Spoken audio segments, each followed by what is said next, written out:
காவல்துறை அப்படின்னாலே நமக்கு அந்த காக்கி சட்டையும் அந்த கையூட்டும் அப்படிங்கிறது தான் ஃபஸ்ட்டு ஞாபகம் வரும். பொதுவாக பெரும்பாலானோருக்கும் அதுதான் ஞாபகம் வரும். ஏன்னா அப்படி தான் நிறைய காவலர்கள் இருக்காங்க, காவல்துறை அதிகாரிகள் இருக்காங்க.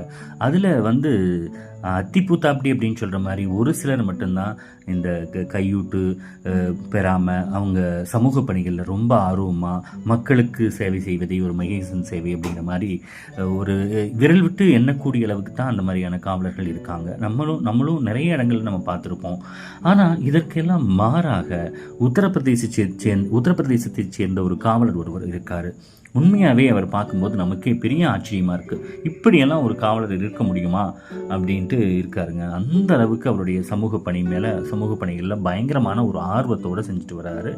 அவர் சாலைகளில் குப்பைகள் இருந்தால் அவரே அதை போய் சுத்தம் பண்ணுறது, கர்ப்பிணி பெண்களுக்கு உதவி செய்கிறது. அவங்க என்ன மாதிரி உதவி அப்படின்னா, அவங்க நடந்து போயிட்டுருக்காங்க அப்படின்னா வேற ஒரு வண்டியை பிடிச்சி அவங்களுக்கு போகிறதுக்காக ஹெல்ப் பண்ணுறது.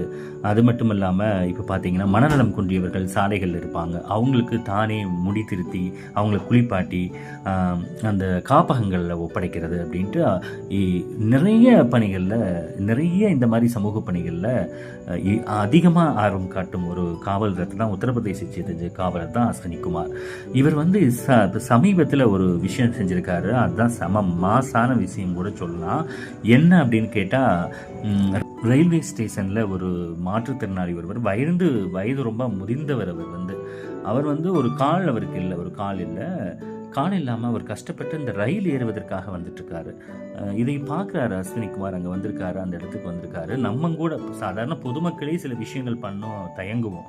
ஆனால் அவர் எந்த ஒரு இதுவும் தயங்காமல் அவரை தன்னுடைய தோளில் சுமந்து கொண்டு போய் அந்த ட்ரெயின் நிற்கிற இடத்துலையே கொண்டு போய் அவரை ஏற்றி விடுறாரு.